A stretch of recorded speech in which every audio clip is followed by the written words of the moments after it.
What's up, brand builders? Stephen Hurahan here at BrandMasterAcademy.com, and in this video you're going to learn 14 ways to identify and avoid bad clients so you can redirect your potentially painful time and energy to shaping your business to attract your perfect clients.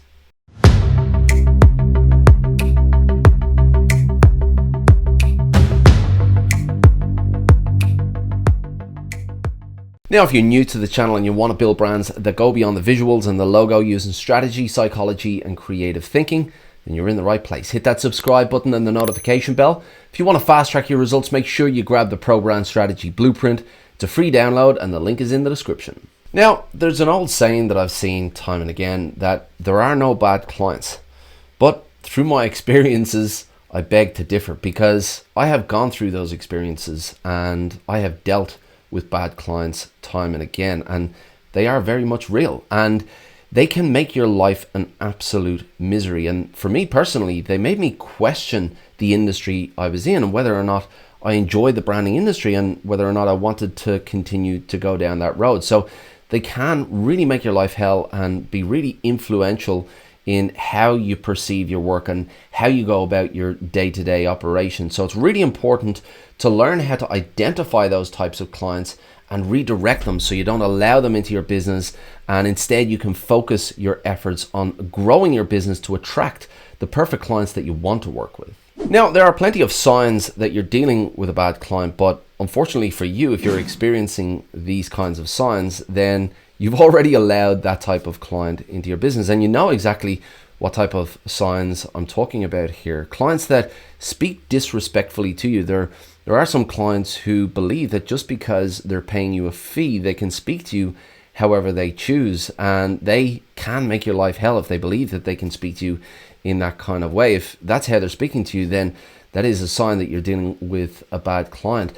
Then you have clients who don't pay you on time, who drag their feet, or who question every single one of your decisions or processes, whether it's got to do with how you operate or whether it's got to do with how you price your services. Or you have clients who will not return your calls or who won't return your emails and drag their feet on any kind of communication. And then you also have the clients who simply disagree with everything that you put in front of them and are constantly asking for revisions. Unfortunately, if you're dealing with these experiences, then you have already let these types of clients into your business. But my first piece of advice would be, for those types of clients, just fire them. Unless you absolutely need that revenue, if you need that invoice to put food on the table, just let them go. Cut your losses so you can focus and concentrate your efforts elsewhere. Now, hopefully once you've cleared all of those bad clients out of your business, you put a stake in the ground and you make a decision that you are not going to allow those types of clients into your business anymore, and you're only going to go after the types of clients that you want to deal with that will move your business forward. So I'm going to give you some things that you can look out for to identify those types of clients, to avoid them and redirect them elsewhere. Number one, the quick and easy client.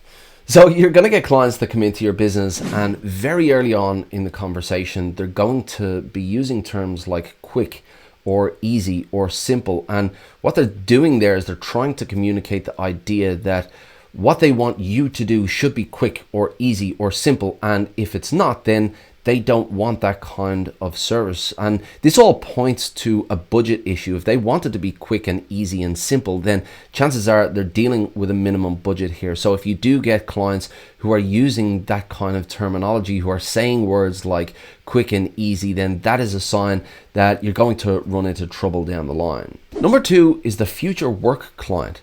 So you often have clients come into your business with a very, very small job on the table. So this could be a flyer or a brochure or a banner ad, something really minuscule that is not really going to move your business forward. It's not going to generate any significant revenue for your business. And chances are your potential client knows this. So what they do is they try to leverage non-existing future jobs in order to get you to produce that work for them. So an example of this would be, look, I only have this small job at the moment, but next month I have a few other jobs coming up. Now, they may well have other jobs coming up. It's up to you to decide whether or not those jobs are real. And a great way to identify whether they are or not is to ask specific questions about those future jobs. Number 3 is the SAP client. So this type of client wants everything done SAP. They want it done yesterday. They have very, very short deadlines, and they do not consider you as a person or you as a business. The fact that you have other clients, or the fact that you don't work until 2 a.m. So these types of clients have very high expectations, not just in the timeline. You'll also find they have high expectations elsewhere. So if they have very, very short deadlines, be wary. Number 4 is the budget client. Now, we all know this client. This is the type of client who talks about price within the first couple of sentences that you're in front of them. That is their main concern. Their main concern is price. It's not anything else. It's not the outcome of the project. It's not the quality of the work. It is the price. Everything else is secondary to that. And if you come across this type of client, it's not good news for you, because their priority is to pay you as little as possible. And usually what they're doing is they're shopping around to try and find the lowest possible price. So if they're talking about price within the first few sentences, chances are it's not going to be a good deal for you. Number 5 is the Terminator client. Now, the Terminator client is named so because they've just terminated their previous designer. Now, they've done that because the previous designer was a bad designer, or they just didn't get it. Now, although this might be the reality, they might have been a bad designer, or they might have been a junior designer. They just might not have been able to manage that type of client. There is a chance that this designer was perfectly fine, and it was the client who was difficult. It was the client who was difficult in communicating what they wanted, or were indecisive. So make sure you ask some questions here about why that previous relationship didn't work out, because chances are if they fired that designer, there's a good chance they might fire you. Number 6, the invisible client. Now, I touched on this earlier with the signs that you're dealing with an existing bad client. And those types of clients that just disappear, or who drag their feet in responding to any kind of communication, returning calls, returning emails, that is a bad client to be dealing with, because a project can go from 1 month to 6 months just because this client isn't coming to the table. Now, a great way to identify this type of client is to identify this behavior early on in the communication. If you're sending across proposals, or you're sending across emails, and it's taking them weeks or a fortnight to respond, this is a sign that this client is most certainly going to do this during the project as well. So if that's happening early on, make sure to make a note of that, because you'll be dealing with some problems later on. Number 7, the interrogator client. Now, the interrogator client is a client that will be questioning everything you do. They'll question your processes. They'll question the time it takes you to produce the work. They'll question your price structure, and they'll be asking for very specific itemized quotes so that they can identify where within your processes they'll be able to cut costs. So make sure that you keep these types of clients at arm's length. If you have your processes in place, if you have your pricing structure in place, then be confident that they are the processes and the pricing structures that work for you, and don't feel like you need to provide all of that information to the client. If they're asking for that type of information early on, then it's a good sign that you should probably keep them at a distance. Okay, so now you have a few ways to identify the types of clients that are potentially hazardous or bad clients. But how do you go about filtering them out of your business without damaging your reputation? I'm going to show you 7 ways that you can do that now. Number 1, define your position and your messaging.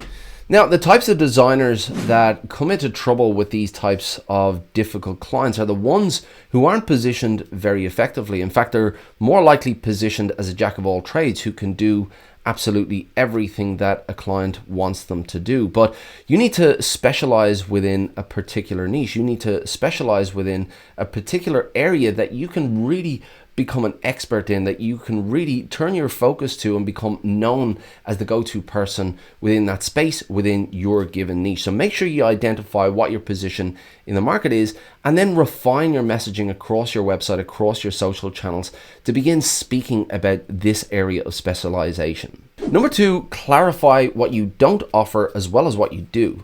Now, there are a lot of clients out there with high expectations, and they tend to expect that a designer can wear many different hats and perform any task that's put in front of them, from environmental design to motion graphics. So it's really important that you identify exactly what your client's needs are first and foremost. What is it that they're looking for as an outcome, and clarify where you can help them and where you can't. Number 3, discuss budget early.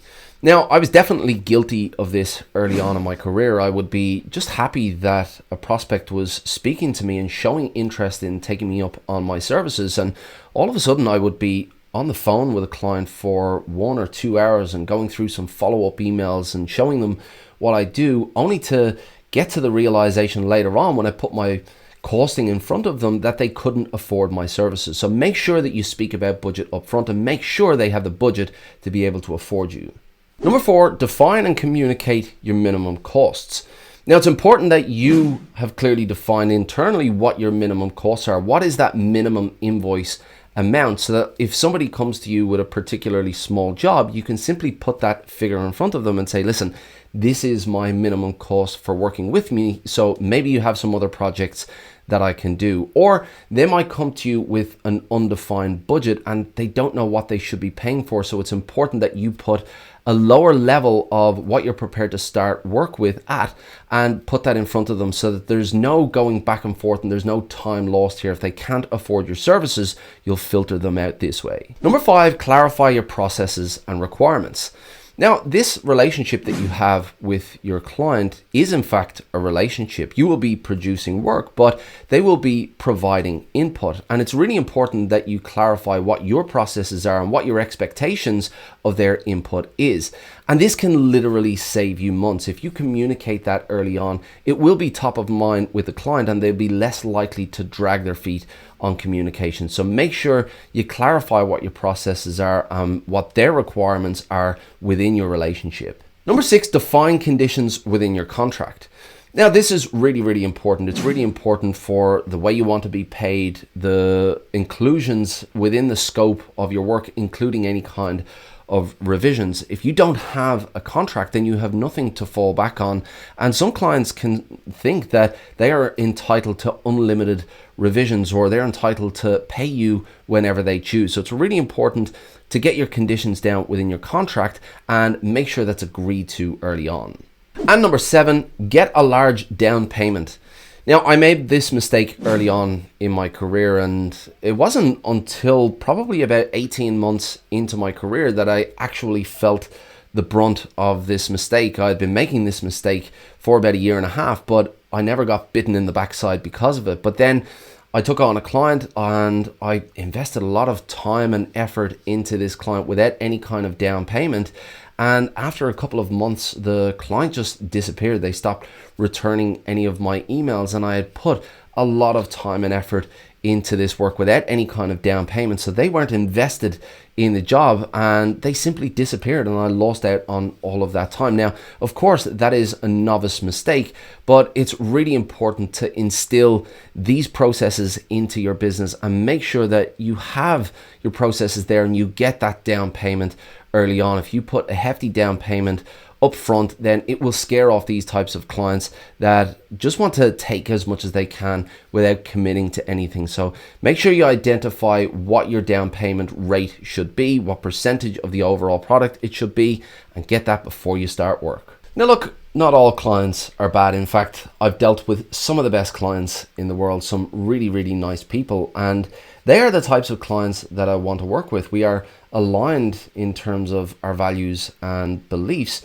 and I've developed my processes to make sure that I don't work with the other types of clients, because they can really make your life a misery and they can really make you question what you're doing and why you're doing it. So put that barrier up in front of your business, protect your business, and make sure you take that time and energy and positivity and pump that back into your business to make sure you grow that business. Now, of course, every bad client that you turn down is revenue lost, but what you gain in exchange is time. And if you use that wisely by turning your focus and building systems within your business, that is really when you can begin to grow and scale. If you want to learn how to build business systems into your agency, then this video will show you how. Until next time, brand like a master, I'll see you in the next video.